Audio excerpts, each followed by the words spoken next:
Hey y'all, I'm Sunny Shell, and tonight I'll be speaking with Natalia Reagan, actor, comedian, and scientist. So sit back, buckle up, and let's get to the sunny spot on Skeptic Haven.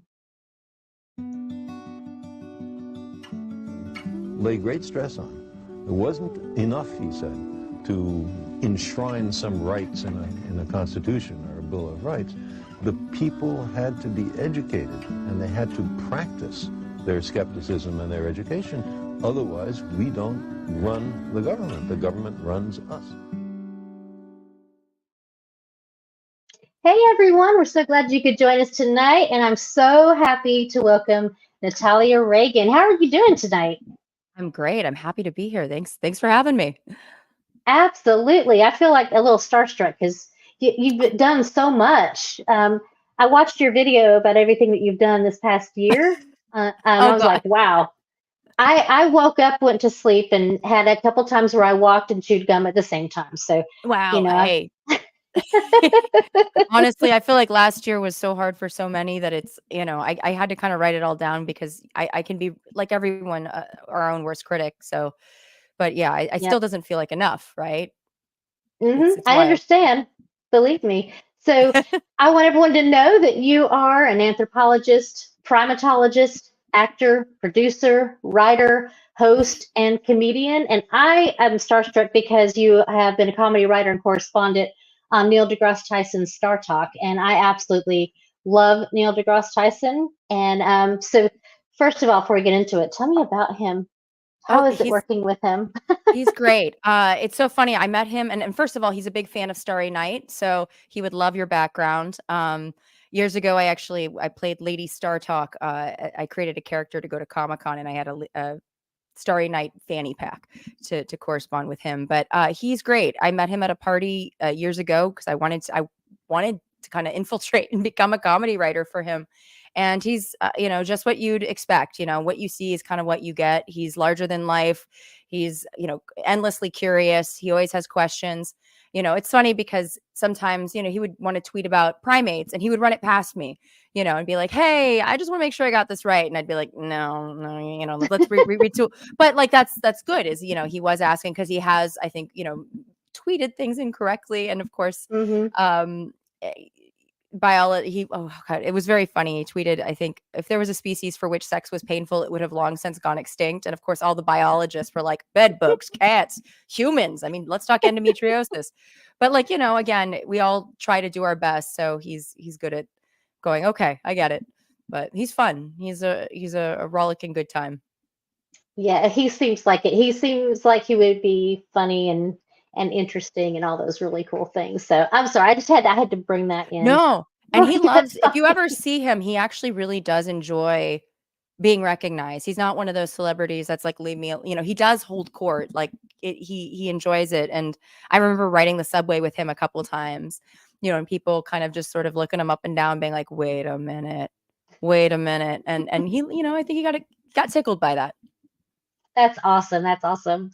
So I was looking at all of your cool stuff and watching your videos, like the one that you do with your friend talking shit with Dr. oh Todd and Natalia. Dr. Todd. That's it. How much fun is that? I mean, it seems like you just have a lot of fun, and yet you're educating people. That's the goal. That's what we want, and talking shit with Dr. Todd and Natalia was born out of a show called $10 million Bigfoot Bounty. I had created some science comedy videos that got some traction, and then an executive producer was looking to cast a Bigfoot show. Todd Disotell, who is a biological anthropologist that was at NYU for many years now, he's at UMass Amherst, running a lab up there. But we were cast as the co-host. It was Dean Cain of 1990 Superman. Dean Cain. He was the main host, and we did great science on the show. We had a mobile DNA lab. I was the field primatologist. Todd took care of the literal SHIT show. It was a shit show because it was a reality show competition where it was 9 teams of 2 that had to bring us DNA and photographic evidence of Bigfoot, which, it could have been $100 million bounty, right? But and the thing is, yeah, like photographic doesn't even matter. Like we just need the gold standard, which is DNA. But every episode we had an elimination round, which was perfectly tiled because literally they just brought in lots of turds. So we knew the show wasn't going to give us or give the science probably the fair shake that we thought it deserved, because we had camera traps, we had we had people collecting uh, biting and blood-sucking insects like leeches and mosquitoes and carrion flies to dissect their last blood meal so we could determine what they had last eaten, which is a really cool way to do an ecological survey without actually seeing, the animals. And so we did. I decided, can we do talking shit with Dr. Todd and Natalia? And the production company was like, the network were like, that's fine. We're not going to fund it. That's on you. But like, okay. And so Todd and I basically, funded it ourselves, and I would shoot it in the lab with him. And thanks to the visual anthropology department, Cheryl Furjanic was very helpful, lending us, different lights and things of that sort. But it was fun. It was a really good time. And we were trying to get more funding to turn it into more of a, having an actual budget, because we just basically on a shoestring in the lab or in Washington Square Park, but it kind of fizzled out just because, after a while it was too much to maintain.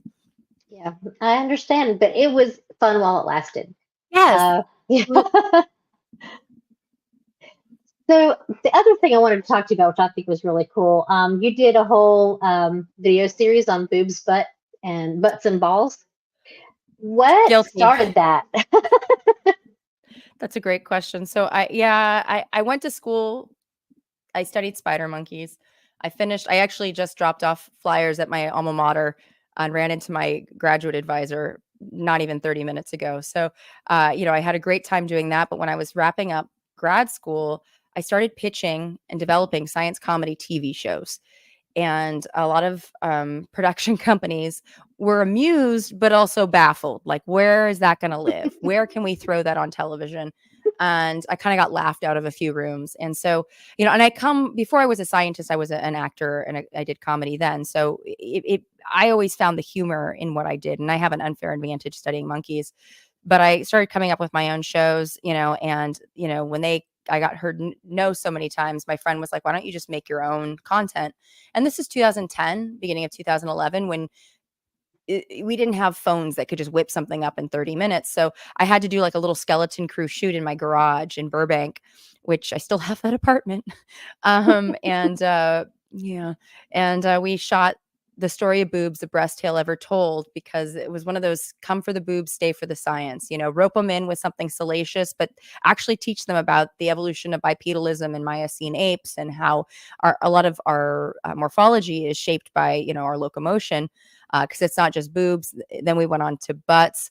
But the way that happened was I released that video, and I was terrified to release it because I didn't want to lose whatever little street cred I had in the anthropology world for making a boobs video, because it can be kind of a little upper crust and a little, not elitist, but just a little like more conservative. They loved it, but it didn't go viral. I had like 200 views. And then I got a call right after graduation from the Today Show, because they were going to do a segment on boobs, and they Googled anthropologist and boobs and found me. It was apparently, as the plane was landing, the Casey Anthony verdict came out. Like, I was watching on the JetBlue, the TV, and I was like, well, this is getting pushed. And it got pushed 2 weeks, and they just put me up in New York for like, wow. Yeah, I couch surfed for a couple days, and I finally called them, and I was like, I have nowhere else to couch surf. They're like, we'll just put you up in a hotel. And I was like, this is crazy. And so they did, and I did the show. And a couple of days later, Stephen Colbert was like, I saw you did a thing on boobs. What about butts? And then he was like, what about butt week? And so I did a rebuttal that night. Like, it was like a 24-hour turnaround where I made a video about butts. And then that snowballed quite literally into butt week number 2 with Liberty and Just Ask for All, talking about how bipedalism, again, led to the enhanced human keister, because non-human primates don't have a booty like ours.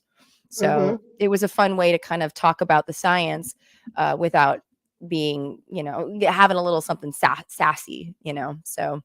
And also I talked about colonoscopies and prostate exam, all the butt stuff, Yep. I absolutely loved it. I was watching it in the other room. I was in the living room. My husband was in the next room, and I was watching the Stephen Colbert one, And then I was watching, the one that you did where you were like pretending to be sad because you had a butt and it was a Oh, big butt.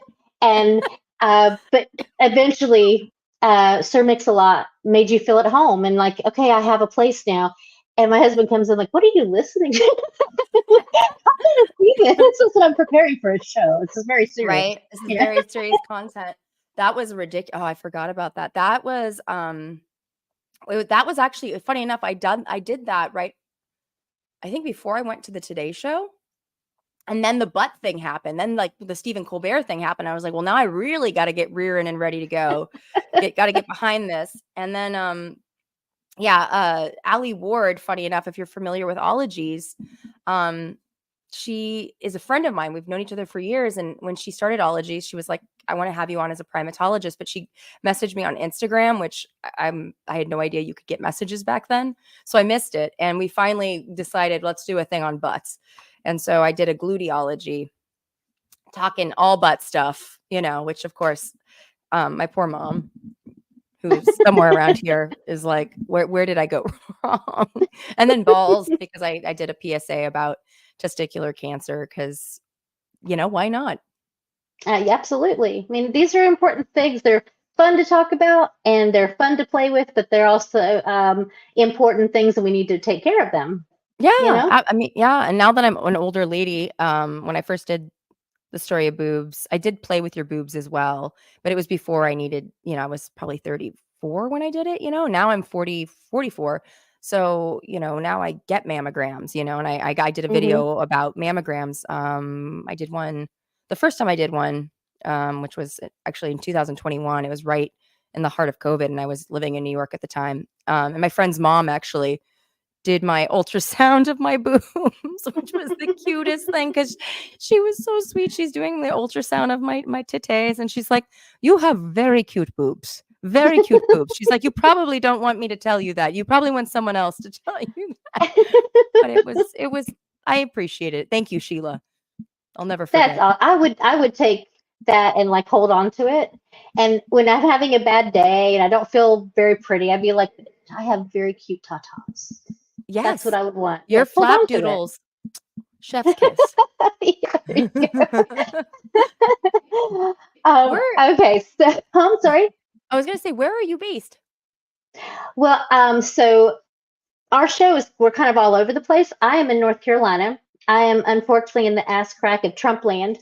Oh man. But that's okay because I have this and I'm able to speak with people who have, brains. And I really enjoy speaking to people with brains. So, good. Oh man. Yep. Well, thanks for being a shining light of blue in a red, Yes. state. Yes. Yeah. I love but North that's Carolina, okay. by the way. Yeah. It's a very beautiful state. We're lucky because you have mountains on one side and ocean. You get it all. Yeah. So absolutely. Yeah.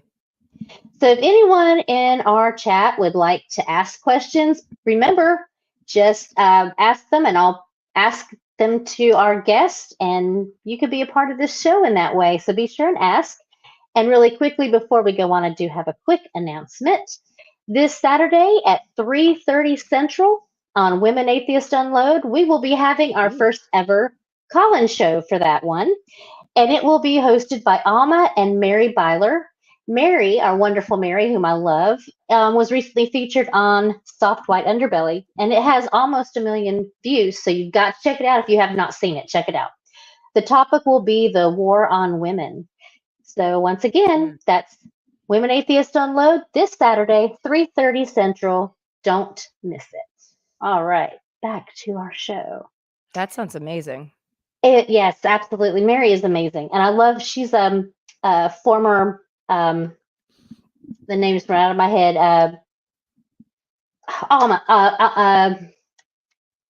Amish. That's the word, Amish. Oh, okay. Yes. Yeah. And so you've got to check out her Soft White Underbelly interview. It was like amazing, absolutely amazing. Holy crap, that's got to be a story. Absolutely. So we have our first question. When did Natalia first discover interest in anthropology and primatology? Great question, Wes. Yeah. That's awesome. Thank you. Well, honestly, this is kind of a funny side note. When I was growing up, I used to have recurring King Kong nightmares. In fact, I still get them. And my very first lucid dream was shrinking King Kong down to the size of an orangutan. I was in the dream. I was in the house from Silver Spoons. That's how old I Uh-huh. am. I'm dating myself, but I am too. and I could hear the footsteps. Yeah, and then I opened the door and there was an orangutan there and it hugged me, and that's when I no longer was afraid and more loved primates. But it wasn't until I took I wanted to do zoology, but my math and science skills waned in junior high and high school. I didn't think I could hack it. So I went to school for theater and I took one anthropology class my freshman year. It was a cultural class, but it still really struck me. And I loved it. And then I dropped out for a myriad of reasons and was living a hippie actor lifestyle in Venice Beach. Went back to school at Santa Monica College. That's why I'm a huge fan of community college. I don't like it when people crap on community college because Mhm. there was a professor named Professor Denman who taught Introduction to Biological Anthropology, and it changed my world and it made me fall in love. It was literally the story of how the hell did we get here starting 4.5 billion years ago. And I just love that. I love the story. And I love how the story that I learned in 2000, I took it fall 2001. So 9/11 happened during this class while I was teaching it while I was taking it. And I don't know, it really kind of reshaped my idea of everything. And I thought this was the best story in the whole entire world. And the fact that it's changed even so much since I've taken that class is deeply fascinating. But I didn't know what to do with it. And it wasn't until I got in a really bad accident at 25. I got hit by a truck, my own truck. Weird story, on the shoulder of the freeway. I know. I ran into somebody. They pulled over on the shoulder. I pulled over behind them. I asked if we could get off the freeway. They didn't speak English. They happened to be in town from Japan on business. And while I was standing between my pickup truck and their car, a woman came up on the shoulder going about 65 miles per hour, hit my truck. My truck hit me, pinned me. So I broke my femur, got pinned and crushed all my ligaments and tendons. And then her car spun out, my truck did, and I got tossed onto the off ramp and landed on my head, which explains a lot, but I'm good now. But I had to learn how to walk again, which, by the way, Oh my God. that also made me think about boobs and butts, like having to learn how to walk and, again, the whole bipedalism and how it sort of really shaped who we are as humans. But long story short, that's how it happened. It was, Wow, that's amazing. I went from going like, oh my gosh, to laughing and then oh my gosh, what a story. That's amazing. I have always had this fear of being, crushed between two cars like that. So yeah, your fear you're of smart. yeah, I mean, okay, I've got to go back to because you had said that you had a big fear, a really big fear of King Kong, right? Mhm. But you also have like the biggest King Kong collection. Collection. Yeah. So that was when I was a little girl, and then when I got older, that became my thing because I there was a gorilla, and that's how I kind of got into anthropology, but primatology specifically. There was a gorilla at the LA Zoo named Caesar, and he was born in 1977, so I'm 79. He's a couple years older than me, and he was alone at the LA Zoo. He was kept alone because he was the first gorilla delivered by cesarean section, hence the name Caesar. And he didn't want to copulate with any, he didn't want to get freaky deaky with any of the female gorillas because I think he probably preferred the company of humans because that's what he was pretty much raised by. Mhm. And he hung by himself, and I would just go visit him at the zoo and like just stare lovingly at him. And he was shipped off to a Hotlanta while they were redoing the enclosure. And while he was there, he finally was getting amorous with a female, and then he died of intestinal issues, blockage or something of that sort. And I was heartbroken. And that was kind of like what really solidified not only primatology, but gorillas. And that's actually what I wanted to study in school. I did my undergrad. I don't know if I have it here. No, I never printed it up. I have my undergrad honors thesis is on a subspecies of gorilla called Grauer's gorillas, which are only found in Democratic Republic of Congo. And they're closely related to they're eastern gorillas. So there's the mountain gorillas, and there's these Grauer gorillas, and they're heavily affected by the tech booms that we've had. I'm sure there's been a lot of videos now about the coltan and the cobalt mining in Mhm. Africa. Coltan is in our phones. It is a heat resistant mineral that is in all our electronics, and everything's built to break or become obsolete in a year. And that drives the need for coltan. And 80% of the world's coltan is in Africa, and 80% of Africa's coltan is in Democratic Republic of Congo.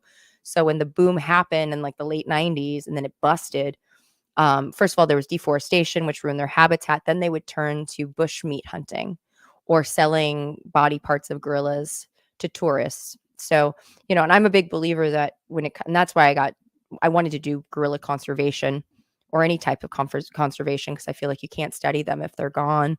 But I'm a very big believer that people, conservation has to be people first, because if people's needs are not met in a region, they might care about the wildlife, but they're not going to prioritize it. And that's like anybody, right? Like, if you didn't know if you could feed your family, you're not going to be like, well, I'm not going to save the frogs. Like, Yeah, exactly. So, well, it's interesting because now I have two things. One is the picture of you with Dr. Jane Goodall. That must have been like amazing. Like, yes. Oh, I saw that. I was like, wow, I thought that was crazy. I can't believe it. But it makes sense because that was your interest. So that's really cool. She's her and a man named Robert Sapolsky are the two reasons in terms of like reading and research that made me want to become a primatologist. Robert Sapolsky wrote a book called A Primate's Memoir, which if anyone is watching or, definitely check out this book. It's about his research with baboons, and it's a love story to primatology work, honestly. And he's a neuroscientist out of Stanford. He's gotten a little heat lately because he's questioned whether or not we have free will, which I haven't gone into too deeply, but he's done a lot of other like great work talking about cooperation. And he studied basically a group of baboons and saw a huge cultural change in this one particular group, which I use as an example anytime I talk about like how plastic we are as a species. We're able to change in one generation, really, and humans are capable of that. And I think that's what gives me hope when I see things kind of going south. I'm like, things can turn around. It's just sometimes it takes a big shift, Right. Kind of a catalyst, some event or something that kind of triggers people to allow the change. Change is hard for people a lot of times. It is. Yeah. Especially fast change. And we're able to do that, but it's painful sometimes. Yeah. It means a lot of, rethinking of what you think is normal and what is right. And, I think we all have had to face things that we thought were good and right. And then like, oh, wait a minute, hold on. Maybe I was not looking at this with with somebody else's perspective or put myself in somebody else's shoes. So, yeah. But Jane is amazing. Oh, go ahead. Sorry. Oh, no. I was just gonna say I've met her 3 times now. And one little thing I think you would appreciate about Jane is the first time I met her, she was exhausted. She just, she did a keynote that day at a conference. I was presenting at the same conference, but to a much smaller room. She, gave the keynote address that morning, and it was amazing. But then I met her a year later, and we were taking a photo together. And she's told me, she goes, it's better if we look at each other. That way you captured the connection. And that's why the last 2 photos that I've taken with her, we're looking at each other. And I immediately break into like a laugh cry where I'm staring at her and I'm like laughing because I can't believe but I'm also crying. So anyways, that's a little tidbit and I think when I take pictures of people, I always tell them, look at each other. I want to see a moment, That's awesome. That is absolutely awesome. That's so great.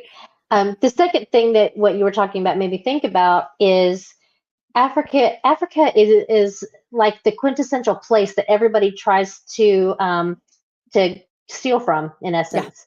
Yeah. If there's something, it's going to be in Africa, and people are going to exploit it and harm the environment, harm the indigenous peoples, and it's just so sad. When you were saying, I'm like, oh my gosh, not Africa, poor Africa. They're just all the time hurt.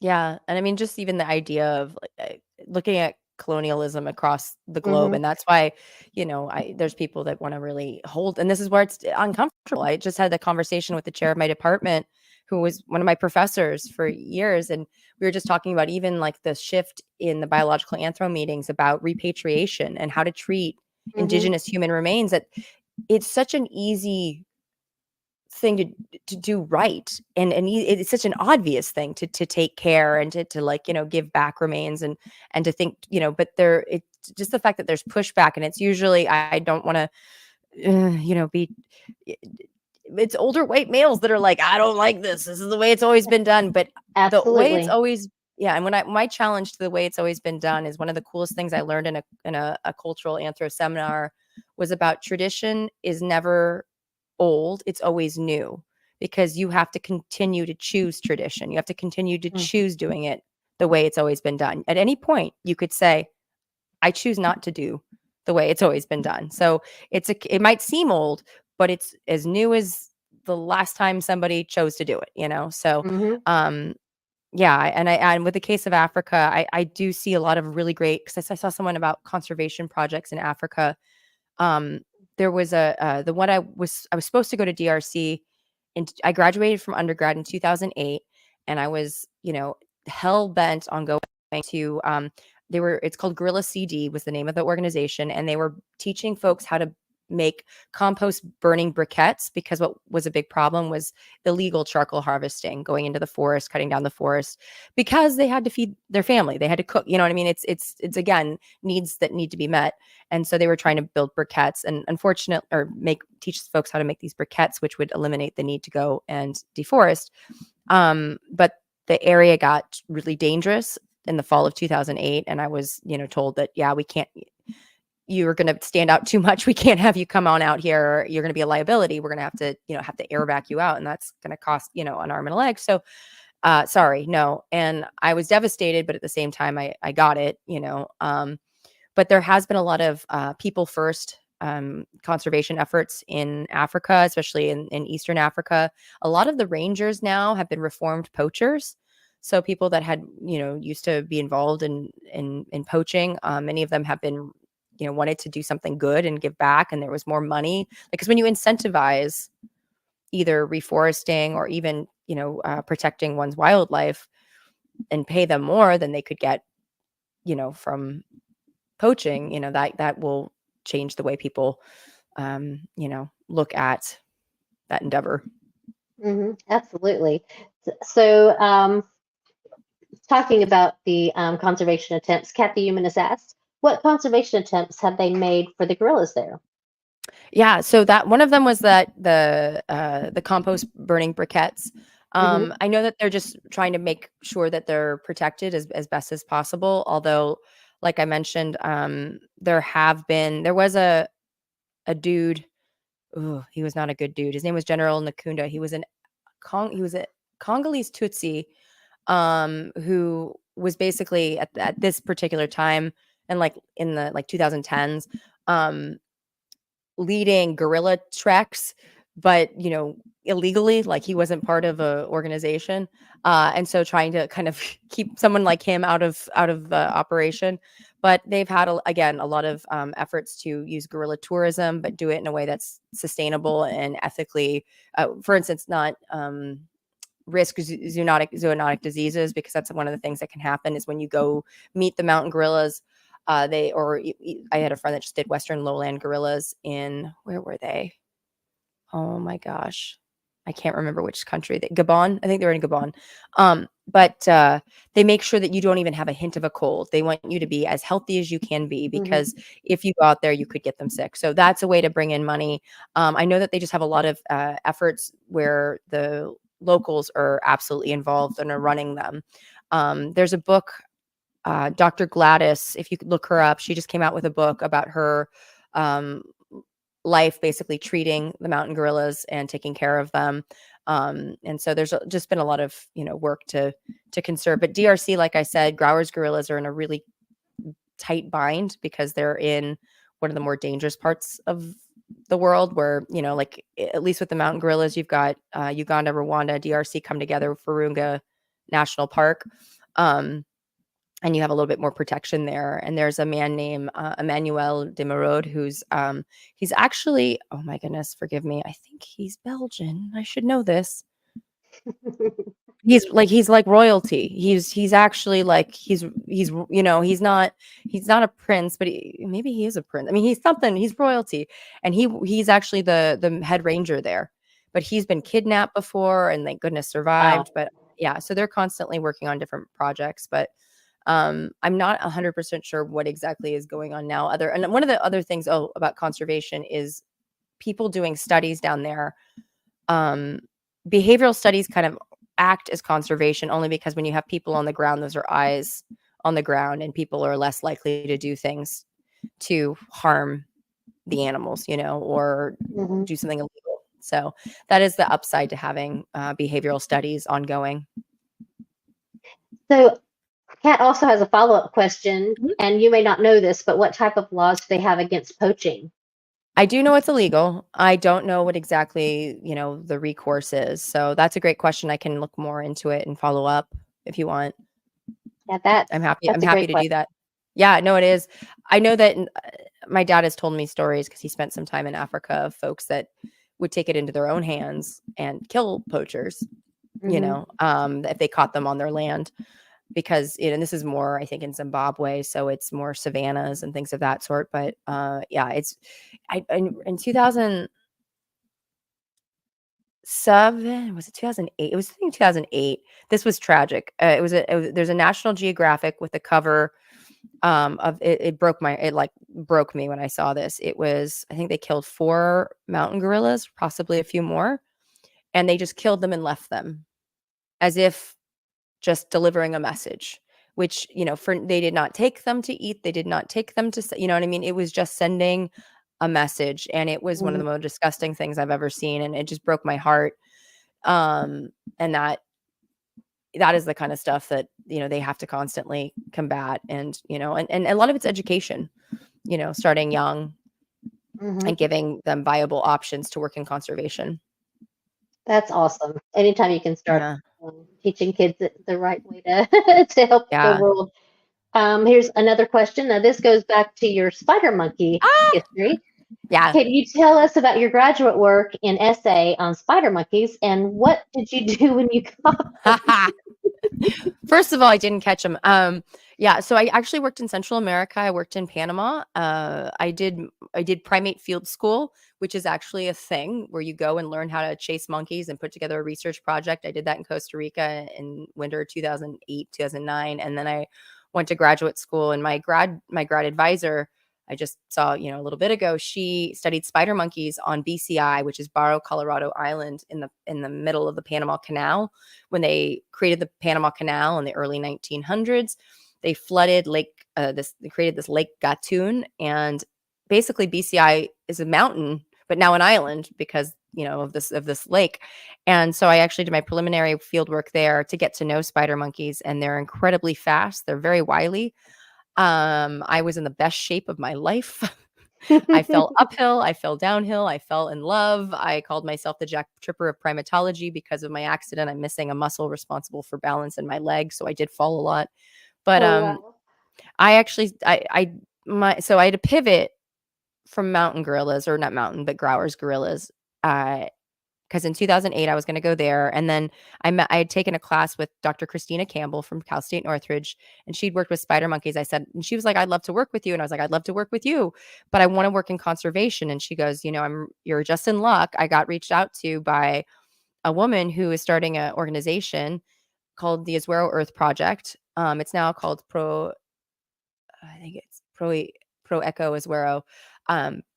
But they got a grant, and they wanted somebody to do a survey of this critically endangered subspecies of spider monkey on the Pacific coast of Panama, that had been, the area has been heavily deforested. I mean, like, every time I told people I was going to go to the Azuero Peninsula to look for spider monkeys that knew about Panama, they're like, "What are you talking about? There cannot be monkeys there. There's no forest." In this one particular region. And I was like, "No, apparently there are." And so I went out there, and I remember when I did my preliminary research in Azuero on this peninsula, we couldn't find them. I did a video into that, like, beginning of 2010, of like seeing howler monkeys, capuchin monkeys, more howlers, no spiders. And I was freaking out because I was like, "How the hell am I going to come down here and do a survey and count these?" Because my whole job was to literally count monkeys in trees, get as many distinguishing characteristics as possible, and then scram. But fortunately, I had the best guide in the world named Jairo Batista.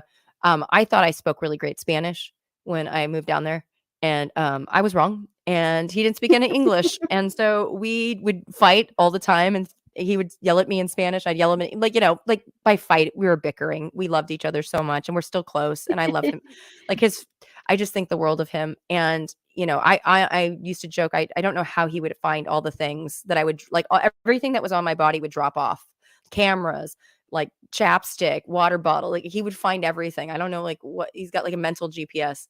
But essentially I created all my data of all these, and it was a nightmare too, because by the way, I had a field partner who was great, Danielle, Dan. He's French Canadian, so it's Danielle. He we I we had we used a GPS, and I got a hard drive. How did this work? Something failed, and we lost our data for like the first 3 weeks. And so we had to Oh no. recreate the same thing to find this. Yeah, it was like, because this is 2010. So it was just, and then we had no internet. We'd have to go to a McDonald's we'd spend like 8 hours in a McDonald's using the internet on our days off. But it was great. And we were able to create these maps to show that these spider monkeys were living in these little tiny forest fragments, like islands on a landscape. Because there was a very intense creek system. They're called quebradas, the creeks. So there was a Ria Aurea, and then all these little creeks that went off this river. And it was the reason why it had not been cut down is because it was so treacherous that the landowners would just leave this treacherous forest because it was so steep. And that's why I fell so much. But it was really cool. We found a bunch of, we found about 101 spider monkeys. And with the way we, created these maps and tried to make sure that we didn't double count. And if I saw connectivity, I would choose the lowest number and, this and that, and make sure that we weren't overestimating the population. But we could look at the connectivity or the lack thereof, and then use that data to inform landowners about where to best reforest. And they're actually doing that now. Funny enough, like there's actually an organization that's down there right now using red credit or carbon credits to incentivize the landowners by giving them money to reforest. And that's exactly how good conservation works, where everybody wins. That's fantastic. Wow. That's so cool. It's funny because you were talking earlier about being in school and enjoying or supporting community colleges and having that instructor that just kind of sparked your interest. Yeah. And it took me right back to my own experience. Because it was almost exactly like that. Really? Yeah, it really was. What did you study? I went for psychology, which I do still. I have my degree, but I also got a degree in political science, and it was because my first semester at community college, I was a non-traditional student because I went after my first child was born, and I'll never forget. Her name was Barbara Walls. Hi, Barbara, if you're seeing this. She was not Ms. Walls. She was not Mrs. Walls. She was Barbara Walls, and you didn't call her anything else because that was patriarchy. And she explained what it was. Well, I had gotten married, a couple of years before, and I was like, wait a minute, what? And I get all, what are you talking about? I am not anyone's property. What are you talking about? And but she sparked me, and I ended up taking every class that she had. And then when I transferred to the 4-year university, I took every class that I could get. Next thing you know, I have 2 degrees. I was able to get 2 degrees on that. So it was the same things you were speaking. It was just, and anyway, what you were talking about with conservation and all of that, it's so cool when education and inspiration can meet to really create change. I just think that's awesome. Me too. All of that to say that. Yeah. And no, that's really great that you had that. And I love her take on that. Cause I think it's important to hear that when you're at any age, like, oh, I never thought about what does it mean to call someone Ms. or Mrs. versus just, this is my name, or I am a doc, you know what I mean? Cause I know that I have a lot of colleagues. I'm not a doctor. I have a master's, but I have a lot of friends who have a doctorate, and they get called Mrs. or Ms. And they're like, do you correct the student? Do you, Right. it's that, but it's always good to have somebody inspire you. And I'm glad that you went on. Cause I mean, do you still keep in touch with her? No, I don't. I actually keep in touch with several of my other professors, my 4-year university professors, but not with her. And I'm dying to know what happened with her. Because, yeah, she was really cool. Like when she didn't take her husband's name when they got married, and they had kids, and they always said if they have males, they will take his last name. If they have females, they'll take her last name, and they had boys. So holy moly, that is really okay. Because I've done multiple talks about bonobos, and I'm doing a show coming up next week called Survival of the Filthiest, where I end the show talking about bonobos. And I when I was doing the show last year, I had put it out to Facebook, which I knew this is a very not trick question, but a bit of fraught question. I was like, "Hey folks, what's your favorite? Hey Anthros, what's your favorite example of a human matriarchy?" And I knew that I'd get a bunch of different answers. I got many that were like, "There's no such thing. There's never been one." This and then I got the Mozu, there which is the same, and there's different the Iroquois and all these different. It was really interesting, but I don't know. I think it's a question that because even when we were talking about bonobos, and I got some pushback whether or not bonobos were matriarchal because they're not violent, and I was like, well, maybe power looks different when females have power. Maybe it doesn't have to be death. They still were violent, but actually that's how they discovered that bonobo females were dominant. Was researcher Amy Parrish kept noticing that there were universal basically injuries to males, at different locations, like different zoos, but they were not housed with other males. They were housed with females. They're like, how are they getting these? And it was like, finally, oh, they're done by the females. And that's how.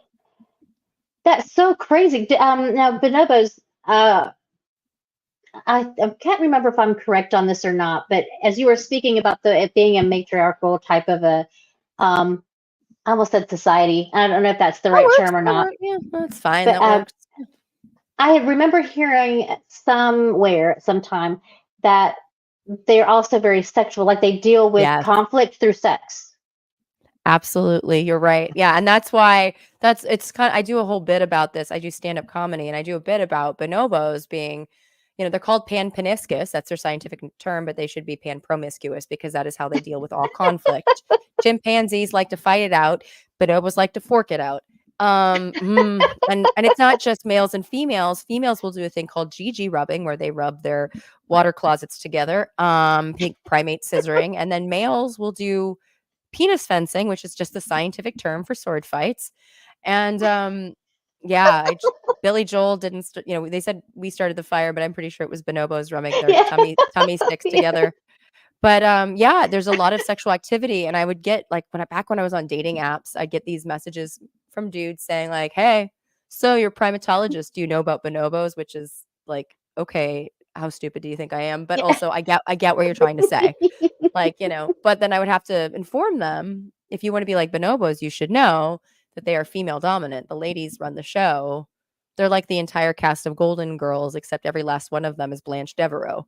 They're like these unapologetic, salacious sluts. Like that's what they are. But and it's also, this is one of my favorite. One of the primatologist dudes kind of fired back at me and was like, actually, there are dominant males in bonobos. So I think they're co-dominant. There are dominant males, but what determines whether he is dominant or not is the ranking of his mom.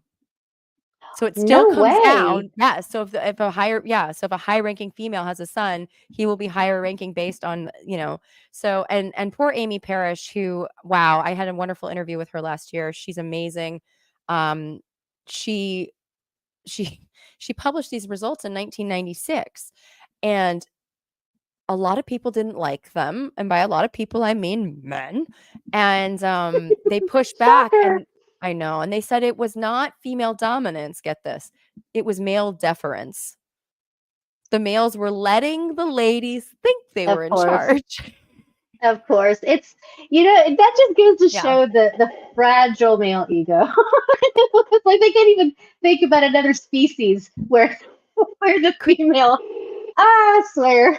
Could you imagine if we're like the reason why these chimpanzee females get their butts kicked all the time is because they're just like wanting the males to think they're, and what a terrible strategy is that if the bonobos are getting beat up. Like, I don't understand.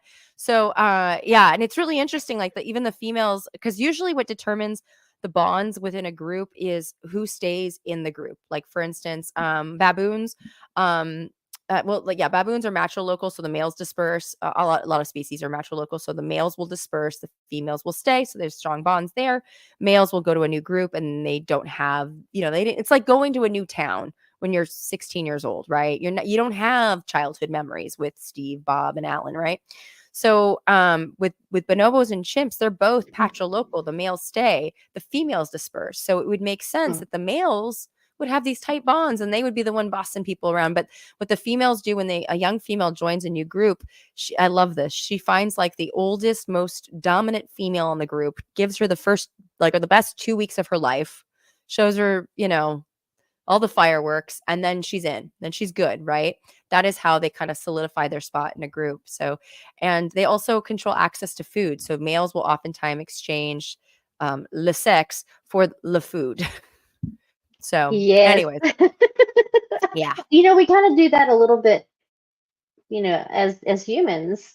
We get ticked off at our spouse or whatever. It's like, you can't have the stuff go fix by dinner. No, I'm just kidding. Yeah, exactly. Buy me dinner first if you're going to be like that. No. Oh my gosh. So we do have a question from Artemis Brain Sample. What other primates have shut-ins? What do you mean by shut-in? Are you just saying like they just don't, like they just hang out? Are you talking about, wait, because I see no. What do you mean by shut-in? Let's see. Do you know what that means? Because I feel like that's a term that I don't. And I'm not seeing him. I bet. I know Artemis. How are you, Artie? Good to see you. Do you mean like, recluse? Are you just saying a recluse? Okay, yeah. Okay, so yeah, it's a good, yes. Okay. A hominin recluse. So yeah, there are a couple examples of, solitary species. And when I use air quotes, it's because by solitary, I mean, holy crap, it's pouring rain yet again. I'm sorry. I'm in California and it's like the atmospheric river will not freaking stop. Or is that a plane? It's been terrible out there. Yeah. All the flooding and landslides and everything. I'm okay, but like I live right by the LA River, so it's fascinating to watch it go from like a trickle to like raging torrents. But orangutans, I call them deadbeat dads and single moms of the forest because they generally forage alone. And males are quite large, 300 plus pounds. Females are about 200 plus pounds ish. And females have their infant second longest to any primate on earth, because we all know 50-year-old men that live in their parents' basement. That's not directed at anybody, by the way. Just we all know that. I mean, look, I've even had stints staying at home as an older lady, so I get it. But the orangutan infants stay with their mom for 8 years. And can you imagine if there's low resource availability? So their forests are being heavily deforested, as every year, like orangutans are constantly struggling with the threat of extinction. So there's not a lot of food around. So why would you want to compete with a big male? And so they actually forage alone, and they spend most of their time solo. And but when you get them together in groups, like if you've ever seen any videos of orangutans at a zoo or a sanctuary, they love to play. They love to be all super gregarious and like, hang out with each other. So it's definitely, it seems to be environmentally driven. But we don't have the time machine necessarily to go back to see like when they did have abundant resources, how did that look, So they're a good example of somebody that's, or a primate that definitely kind of sticks by itself. There are some examples of like monogamous, they're not very many, but monogamous primates like gibbons, which are, they used to be called lesser apes, which is kind of rude. They're just smaller apes. They're not great apes, but they're just little step removed. And they form nuclear families. So they're monogamish because like they'll sneak extra pair copulations. Like I'm going to go borrow a cup of sugar from Betty at the next tree over, give her the, best 30 seconds of her life and then come back over, And the best way we know that now is because DNA doesn't lie, right? We can do paternity tests like, oog, you are the father, or whatever this is. But yeah, so those are, and then owl monkeys too have monogamous pairs. But yeah, and there's some other eyes can be somewhat reclusive. I'm trying to think of lorises and tarsiers too are not the most like gregarious of primates. But They're not. Those are well, tarsiers are the ones that look like they look like they've got big old alien eyes. You know, their eyes are Hmm. actually bigger than their brain. They're in a weird Wow. liminal space where they're not strepsirrhines or lemurs and lorises, and they're not like they're technically anthropoids, but they're like not a monkey, not an ape. They're like a tarsier. It's kind of this weird gray area. Oh, that's so cool. Yeah. I have got to put gonna go for it's up Aw. because he asked, he's like, I say he, I assume it's a he. That's I Peter. should say they. Yes. So, do you know anything about cougars? I do. That's funny. We just did a live chat with Doctor. I keep calling her Doctor. Her name's Beth Pratt. She might as well be a doctor of cougars, but she is a wildlife advocate and conservationist and the California director of the National Wildlife Federation. But we had a long chat about cougars and cougar conservancy because I live not too far from where P22, our resident mountain lion in Griffith Park, lived for total of 12 years, I believe. Yeah, they discovered him in I think the last 10 years of his life. But he miraculously crossed two freeways, the 101 and the 405. So that one freeway that I got hit Wow. on the shoulder of, he crossed it. Like he is so badass.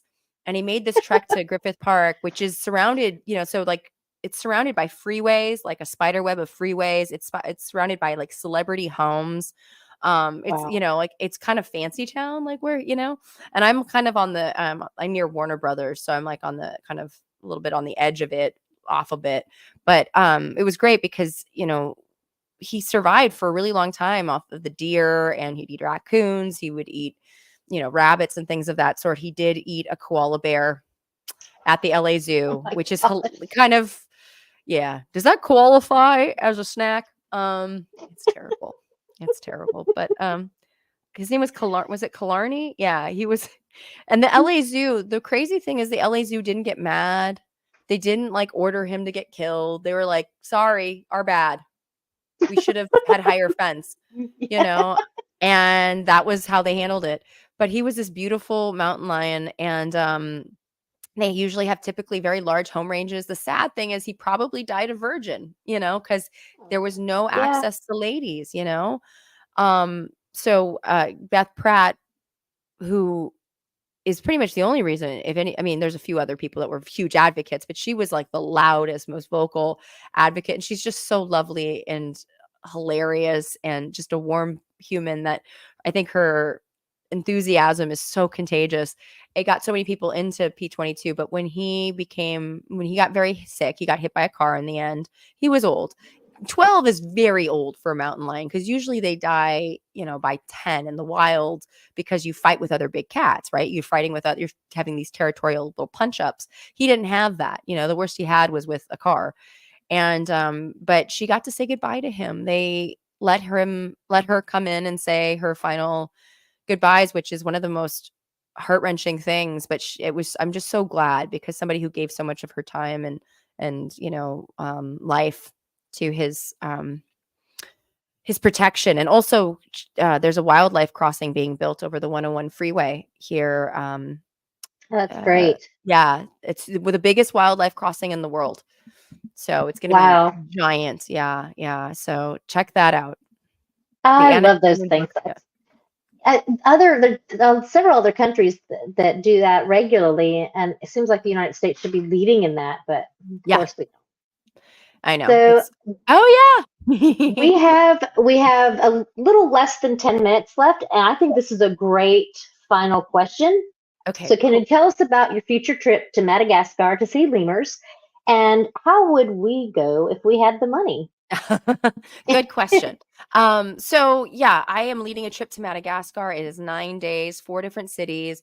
We're going to multiple national parks. One's called Ranamafana National Park. There's 12 species of lemur there, including the a nocturnal lemur species. So we're going to be doing a night hike. There's the rufous mouse lemur, also nocturnal. They're very promiscuous. Eyes also have very long copulations, 1 to 2 hours. So if there's a sock on the tree, we might have to keep moving. Just kidding. We're also going to see there's black and white rough lemurs, the Milne Edward Shafak. There's red-fronted lemurs at this park. And then there's also Anja Community Reserve, where they have a veritable buttload of ring-tailed lemurs. So if you watch Madagascar, you might remember King Julian. Fun side note, ring-tailed lemurs, as are many lemur species, are matriarchal. The ladies run the show. So it should have been Queen Julia, honestly. But we would see them. We'd get to check them out. They have these funny little stink fights. They love to sunbathe in like a really cool yoga pose. They're hilarious. And then there's also going to be another sanctuary we're going to go to in the capital of Tana, where there's multiple lemur species, some very rare ones, and they're a bit more habituated, meaning used to humans. So they might even get pretty close to you. Normally we'd say keep a distance because you don't want to, get hurt or get, zoonotic disease transmission. But, they might get a little closer than the average lemur. But it's going to be a lot of fun. And you can go to my my bio, or I'm so used to saying, go to my link in bio. You can probably check out my link tree, or if you follow me on Instagram or YouTube, there is a link that will take you to the page. But I have also coupons if you're interested. So I have $50, $100, and $250 coupons. And the price right now for early bird is $26.75, and it's May 29th through June 6th. So it's a pretty darn good price for 9 days in Madagascar. And I'll be running or muck telling you everything you want to know about lemurs. You're going to be lemured out, but it'll be a lot of fun. And the people that are signed up already are hilarious and wonderful. We already have a bee expert, who's California native bee expert. She's fantastic. We have a couple Germans who are good friends of mine from my Burning Man camp. And so you should come. And if you have any questions, just, find me and message me or comment. Awesome. That's not the first one that you have sponsored. Didn't you do another trip? I don't know if you've done more than that, but it seems like I heard that it was sold out like really quickly, the last one. Yeah, so I'm doing one actually in a couple weeks. I'm going to the Galapagos on February 26th. So I'm like, I'm freaking out because it's like I can't, and by the way, February 12th, which is just around the corner, not only is it National Poop Day, February 12th. I hope you all celebrate by throwing a parade. It's also Darwin Day. So it's Darwin's birthday.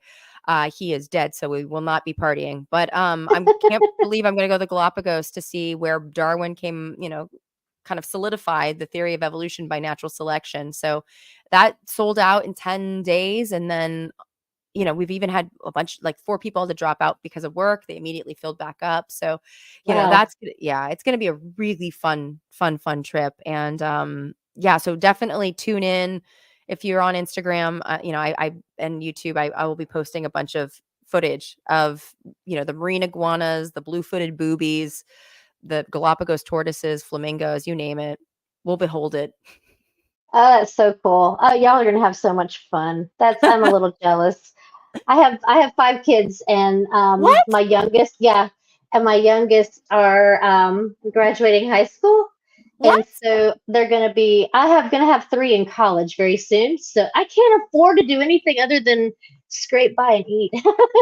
You look like you're 25. How do you have 5 children that are like college age? Let me tell you, thank you so much. You said earlier Seriously. You were born in 79. Mm-hmm. I'm quite a bit older than you.